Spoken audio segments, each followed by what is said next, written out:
Essa semana eu estava na academia e ouvi duas alunas conversando e uma falava para a outra: Eu não emagreço, sempre fui gordinha, toda a minha família é gordinha. Até achei interessante porque, por algum momento, quase todo mundo que tem essa característica na família bota a culpa na genética, né? Isso é bem normal porque você vê alguém emagrecendo mais rápido, alguém ganhando músculos mais rápido, alguém parece ter mais facilidade para tudo, para correr, para se alongar. Aí você começa a se perguntar: caramba, será que o problema sou eu? Será que eu tenho genética ruim desse jeito? Mas eu vou te falar uma coisa, no final desse vídeo você vai enxergar a genética de uma forma diferente. A genética não define tudo, mas não podemos dizer que a genética também não importa. A verdade está no meio do caminho. Existe uma questão muito comum quando o assunto é saúde, emagrecimento ou ganho de massa muscular. Você vai lá, faz a sua parte, treina e treina pesado, melhora a alimentação, se esforça bastante. Aí olha para o lado, pô, o cara tem menos tempo de academia que eu e olha o tamanho do braço, cara. Ver alguém evoluindo mais rápido, a gente sabe que é difícil, principalmente e levando em consideração o esforço que você está fazendo. Aí bate aquela sensação de injustiça.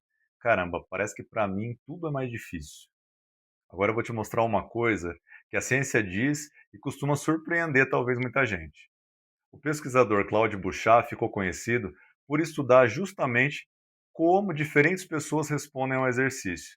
No famoso Heritage Family Study, pessoas realizaram praticamente o mesmo programa de treinamento aeróbico com supervisão e o resultado chamou bastante atenção.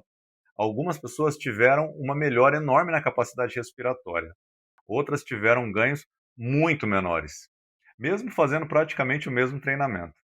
E é aqui que está o ponto.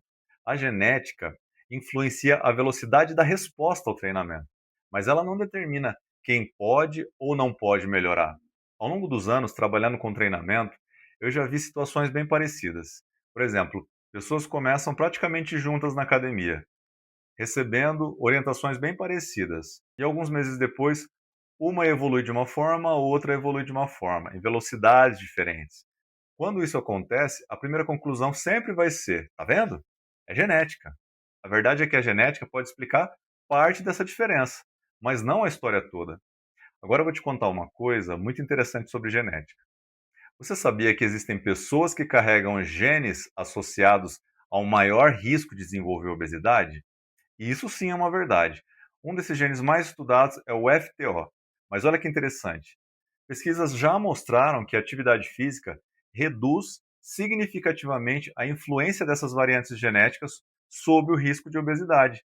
Traduzindo de uma forma mais simples, você pode nascer com uma predisposição, mas se você fizer algo para mudar isso, como ter boa alimentação, praticar exercício físico, você não vai estar predestinado a ser obeso.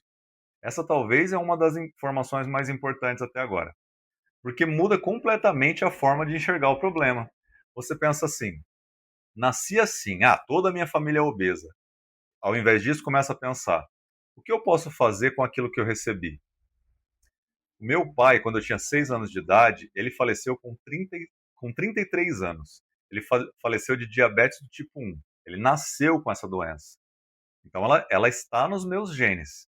Se eu não fizer atividade física, não controlar minha alimentação, a facilidade de manifestar essa doença em mim vai ser maior. Já vi muita gente de família obesa mudar completamente a própria saúde através da atividade física, da alimentação, mudando os seus hábitos.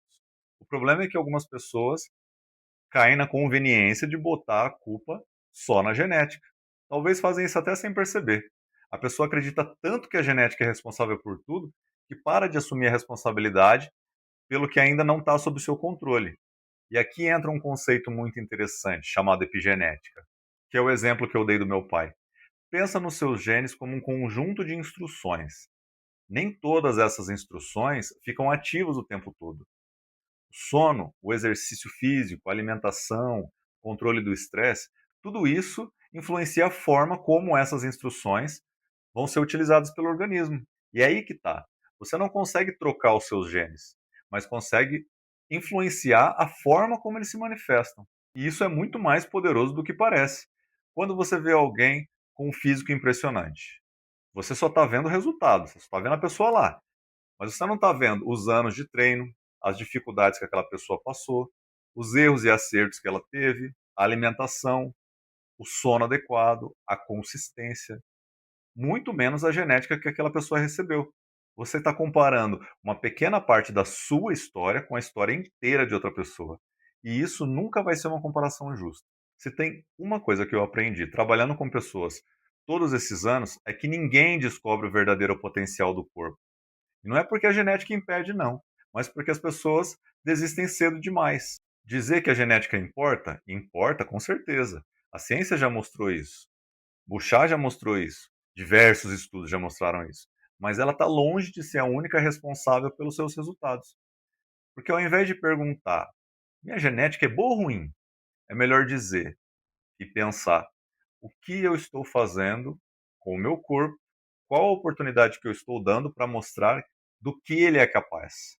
Porque é aí que muita gente desiste, mesmo antes de descobrir essa resposta. Vamos fazer diferente então?